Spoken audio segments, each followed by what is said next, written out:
안녕하십니까? 아산 외교 안보 이야기의 최강 차대현입니다. 네, 오늘 4월 23일인데요. 이번 주에 가장 핫 뉴스라고 하게 되면 역시 이제 국내 아니면 이 동북아 지역에서 가장 큰 뉴스라고 하게 되면 역시 김정은의 건강 이상설. 갑자기 그렇게 나왔는데 가장 시초가 된 건 원래 4월 15일 소위 말하는 태양절에 네네. 자기 할아버지인 김일성 주석의 가서 탄신일인데 그날 생일이라고 하면 탄신일까지 갑니까?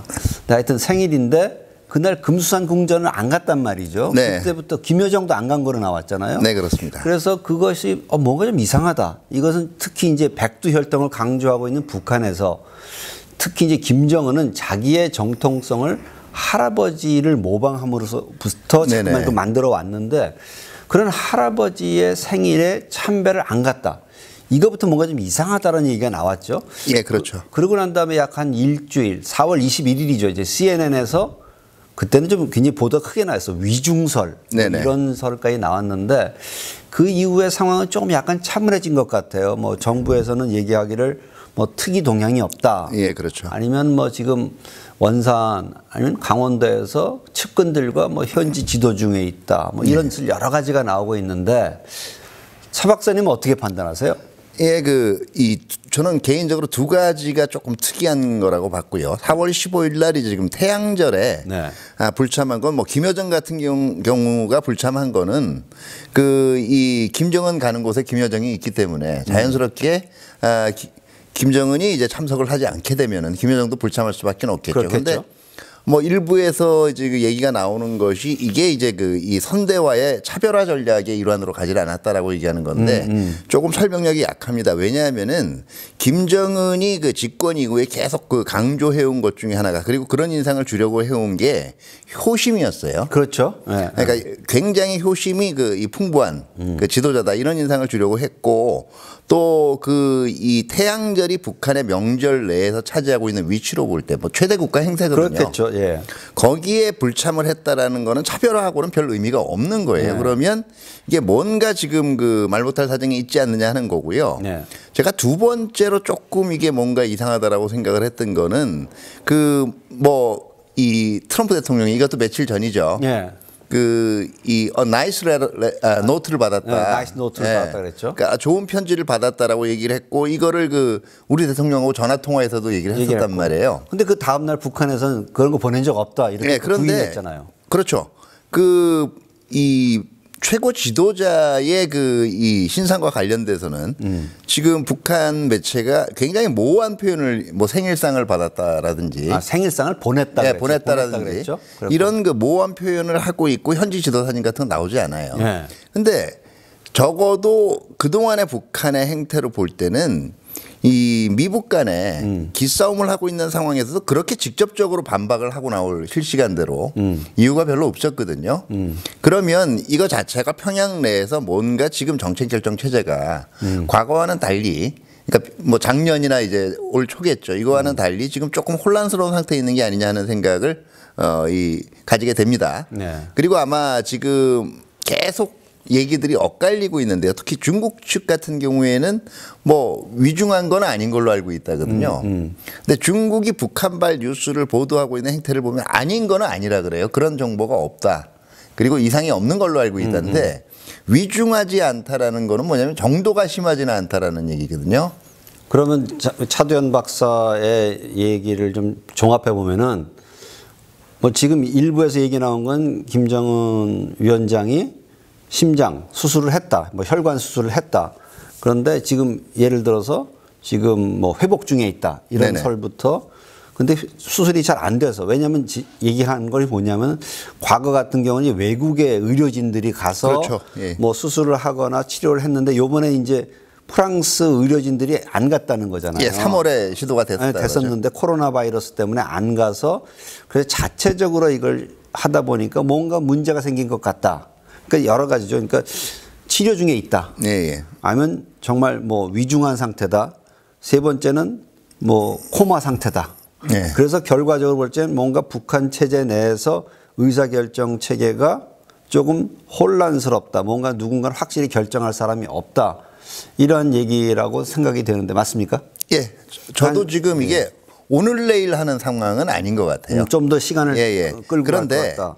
지금 현재의 건강 상태가 쉽게 회복되리라고 확신하기도 힘든 상태인 것 같습니다. 그러니까 그러면 이게 일정하게 나빠지는 시간 자체가 지금 진행되고 있을 가능성이 있다라는 거고요. 네. 근데 며칠 전 가디언제 보게 되면 예를 들어서 김정은이 과거 14년인가요? 43일간 모습을 안 나타냈다는 그렇죠. 거죠. 이제 그때는 사실은 무슨 중요 계기도 없었어요. 그리고 태양절이라든가 북한의 중요 명절 때 김정은이 나타나야 돼, 모습을 보여야 될 그런 계기가 없었기 때문에 43일 동안 안 보였지만 지금은 다르다는 거죠. 이제 그 태양절이라는 아주 북한의 최대 명절인 날에 김정은이 모습을 안 보였다. 그러니까 뭔가 좀 이상하긴 하다.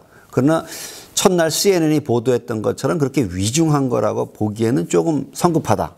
예, 저도 그렇게 생각을 합니다. 네. 그러니까 모두가 이제 자기들이 가지고 있는 그 북한 내부의 상황에 대한 그 징후 목록이라 그러죠. 인디케이터를 가지고 있는데 그 판단상으로 볼 때는 지금 좀 비정상적인 상황들이 몇 개가 보인다라는 건 분명한 것 같고요.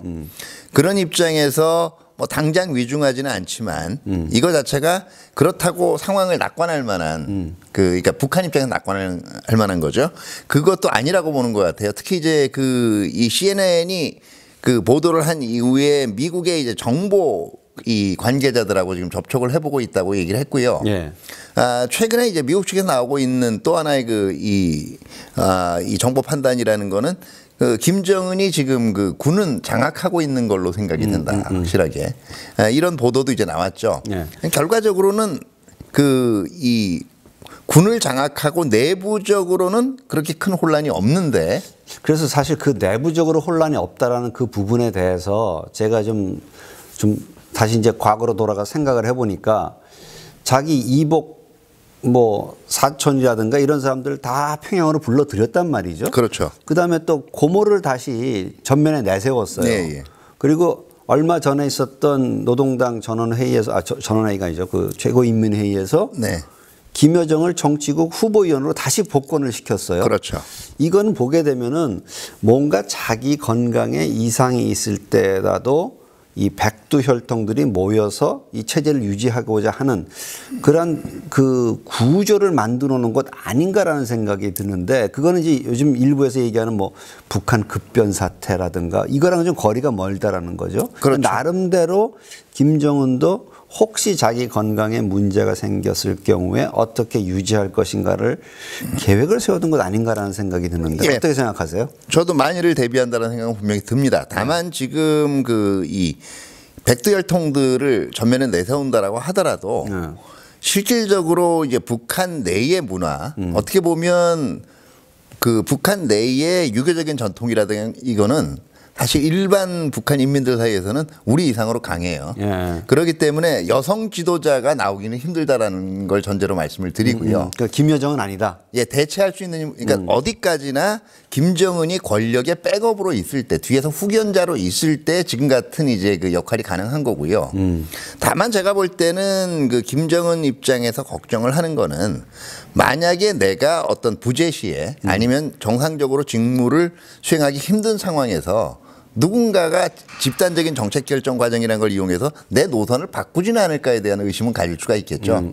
그러면 자기 노선을 가장 충실하게 지켜줄 수 있는 건 아무래도 혈육들밖에 없는 거거든요. 그래서 그 혈육들을 다 불러 모아서 현재의 정책 노선을 유지하고 체제의 안정을 도모하겠다. 그런 의도로 이제 볼 수 있다는 거죠. 사실 다들 궁금한 건 그럼 앞으로 어떻게 될 거냐예요. 근데 이건 사실 누구도 모르는 얘기인데 첫 번째 제가 생각할 적에 뭐 일부 어떤 사람들 뭐 북한이 금세 무너질 거다. 그건 아닐 것 같아요. 아닙니다. 왜냐하면 우리가 벌써 94년, 2011년 경험을 해봤거든요. 최고 지도자가 유고되더라도 북한 체제가 상당히 안정된 모습을 보였어요. 그러니까 제가 볼 적에는 오히려 그때는 안정된 모습을 보일 가능성이 매우 높다라고 생각이 들고 그래서 두 번째는 사실 저는 그것보다는 문제가 되는 게 대개 그런 약간 혼란의 가능성이 있는 시기에는 북한은 굉장히 더 강성적인 방향으로 간다라는 거죠. 그러니까 오히려 미국에 대해서 더 세게 밀어붙이고 한국에 대해서도 더 세게 도발을 할 가능성도 있지 않나라는 생각이 들어요. 그러니까 제가 우려를 하는 부분도 비슷한 부분인데요. 만약에 이제 지금 그동안은 사실은 모든 북한의 정책 결정의 정점에 김정은이 있었단 말이에요. 그렇죠. 부재 시에 나올 수 있는 거는 결국은 뭐 김여정 같은 경우에 노선을 지키려고 노력을 하겠지만은 그 권력 엘리트들 간의 집단적인 정책 결정이 될 수밖에 없는데요. 네. 그 재미있는 것이 지금 금년 그 1월 작년 12월 노동당 전원회의 이후에 지금 그 이 권력들이 재편되고 이건 최고인민회의에서 확인되는 과정을 보면 다 강성이 나와. 대외 라인들이 강성 위주로 돼 있고요. 그렇죠. 이거를 다시 한번 재편을 못한 단계에서 지금 건강 이상설이 나왔단 말이에요. 그렇지만 그 저 최고인민위원회에서 보게 되면 약간 강성 기류가 더 세졌잖아요. 예, 그렇죠. 그러니까 그렇고. 강성 인사들 위주로 집단 지도 체제가 구성이 되게 되면은요. 그 원래 김정은의 의도와는 상관없이 기존보다는 훨씬 그 이 결이 좀 센 정책들이 나올 수가 있는데. 아니, 김정은이 무슨 의도가 뭐 다른 의도가 있겠어요. 세게 나가는 거지. 굉장히 김정은이 뭐 그냥 저기 온건하게 나올 것처럼 차대원 박사 얘기하는데 제가 보기에는 오히려 김정은이 사실 그렇게 세게 나가라고 다 얘기했던 그렇죠. 거잖아요. 그러니까 그 강도를 더 세게 할 수는 있다 이거겠죠. 과거에는 김정은이 이제 굿캅, 배드캅의 마스크를 모두 쓰고 조정을 했단 말이에요, 분위기를.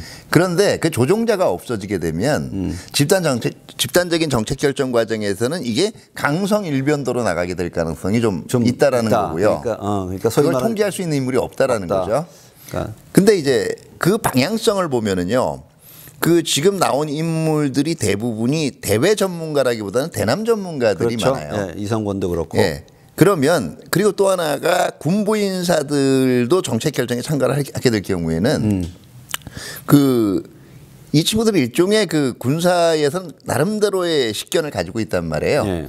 미국하고의 정면 대결이 위험하다는 건 굉장히 그 자기들도 이제 체감을 하고 있을 거기 때문에 사실은 강성 기조의 주 타겟이 이 대남 쪽이 될 가능성이 크다라는 거죠. 그러니까 우리가 작년에 13번의 그 단거리 아니면 그 초대형 방사포 실험이 있었고 올해도 4번의 그런 실험이 있었는데 그러한 한국을 겨냥한 도발의 가능성이 상대적으로 높아지고 있다. 가능성이 높다. 이렇게 얘기할 수 있는 건가요? 네. 그렇게 우려를 해야 될 겁니다. 그러니까 미국은 자극하지 않되 한국에 대해서 도발을 함으로써 한반도의 위기 상황을 조성할 수 있을 가능성을 보여줌으로써 미국에 대해서 간접적인 압박을 한다. 이런 말씀이거죠. 그러니까 또 하나의 이유는요.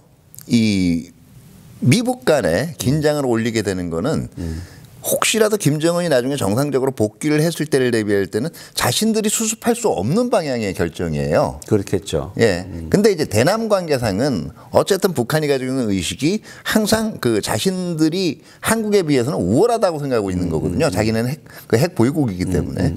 그렇기 때문에 상대적으로 부담이 적게 시도할 수 있는 방안이라는 거죠. 그렇다면 이제 그 차두현 박사께서 말씀하신 걸 고려해서 우리의 대응 방향을 하게 되면 일단 북한의 도발 가능성을 염두에 두고 그렇습니다. 항상 북한에 대해서 감시와 정찰 활동을 유지해야 될 거고 그렇죠. 내부의 변화가 뭐가 있는지 아마 정부도 지금 그렇게 있을 거라고 생각이 들어요. 그래서 또한 좀 우리가 좀 강경한 우리 나름대로의 또 제대로 된 대응을 할 수 있는 태세를 갖추고 있어야 되지 않을까라는 그러한 생각이 듭니다. 그렇죠. 일단은 제일 그 경계를 해야 될 거는 도발 대응이고요. 예.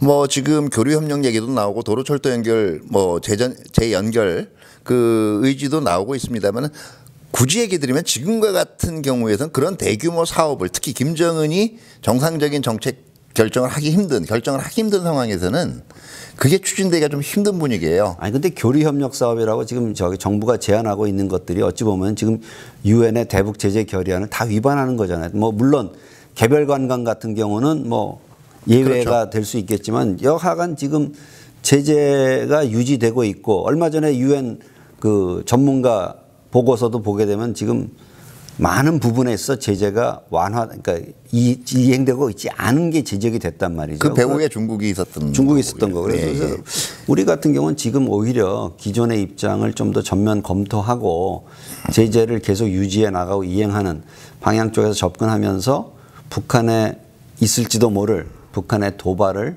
예방하기 위한 우리의 대비 태세를 그렇죠. 확실히 가져야겠죠. 강화해야겠죠. 그리고 교류 협력을 추진한다라고 하더라도 지금은 그걸 전면에 내세울 시기가 아니라는 그렇죠. 거예요. 오히려 어느 정도는 우리가 좀 시간적 여유를 가지고 지켜보고 있다는 인상을 주는 것이 평양을 급하게 만들 수 있는 거죠. 예. 우리가 거꾸로 급해서 이거 해보면 어떠냐 저거 해보면 어떠냐라고 지금 그 얘기를 해봐야 지금 상황이 평양이 그걸 받아들일 수 있는 상황도 아니고 네. 오히려 뭐 시체 말로 하면 얕잡아 보이는 면만 더 키워진다라는 거죠. 저는 일련의 상황을 보게 되면은 정부는 그런 것 같아요. 아, 그 4.27이라든가 평양 공동선에서 남북 간에 합의한 이 교류 협력 사업들이 아, 이거 수포로 돌아가는 건 아닌가. 이걸 또 정부에서 걱정하고 있는 건 아닌가라는 생각이 드는데 사실 지금 이행할 수 있는 상황이 아니잖아요. 그렇죠. 그리고 오히려 이 상황을 역으로 이용해서 그걸 좀 천천히 가져가고 안보 문제 해결에 더 집중해야 될 거 아닌가 하는 생각이 들어요. 그렇죠. 그리고 그 교류협력이라든가 대북 지원 문제는요. 급하면 평양이 먼저 얘기합니다. 그렇죠. 그래야지만 우리가 바라는 방향 쪽에서 북한 내부로의 뭐 우리가 뭐 그 용어가 좀 안 좋긴 하면 침투라 그럴까요? 내부에 들어가서 북한의 변화를 유도하고 북한 주민의 마음을 살 수 있는 그런 계기가 돼야 될 것 같은데 좀 정부가 한편으로는 걱정을 하면서 또 한편으로는 이 교류협력 사업이 또 좌초되지 않을까. 뭐 이미 다 자초돼 있는 상황이잖아요. 근데 거기서 또 어떻게 건져 보려고 하는 것 같은데 지금은 교류협력 사업보다는 우리의 안보를 튼튼히 해야 될 시기인 것 같고요. 이 지금 같은 경우에 사실은 이제 우리 한미, 그렇죠. 한미일, 한중 사이의 정보 교류가 굉장히 필요한 시기 같아요. 네. 그래서 지금 북한 내부 상황이 어떻게 돌아가고 있는지 물론 중국이 우리한테 제대로 된 정보를 주지 않을 가능성이 상당히 높죠. 그렇지만 여하간 북한 내의 동향을 파악하고 분석하기 위한 한미일 간의 정보 협력 또한 이 중국에 대해서도 이 정보 협력을 계속 요구해야 될 것 같아요. 그렇습니다. 지금 이 나름대로 아까도 말씀드렸지만 각국들이 가지고 있는 이 북한에 대한 징후 목록들이 다 틀리거든요. 그러니까 나름의 판단 근거들을 지금 서로 공유할 수 있는 그 시점이 돼야 되고 특히 가장 지금 아마 이 관심의 초점이 높은 것이 한미 간에는 그래도 정보 교류가 지금 되고 있잖아요. 네. 지금 한일 간에도 이 부분들에 관한 하는 지금 갈등 현황과는 좀 별개로 그 정보 협력이 진행돼야 될 때라고 생각을 합니다. 그렇죠. 그게 필요합니다. 저는 정보 협력이라는 것이 단순한 정보의 교환이 아니라 저는 좀 더 바라는 것은 분석. 그렇죠. 이걸 왜 그렇게 해석을 하는가. 분석까지도 같이 공유하면서 공동의 상황 판단을 모색하는 것이 필요할 시점이 아닌가라는 생각이 듭니다. 향후 하여튼 어떻게 북한 내 아니면 김정은 위원장의 건강이 어떤 형태로 돌아갈지 우리가 다 예의주시해야 됩니다. 그러한 상황 속에서 우리의 안보를 튼튼히 하기 위한 노력은 가일층, 가속하고 더 배가해야 될 것으로 생각합니다. 오늘 아산정책연구원이 보내드리는 아산 외교안보 이야기 여기서 마치도록 하겠습니다. 감사합니다.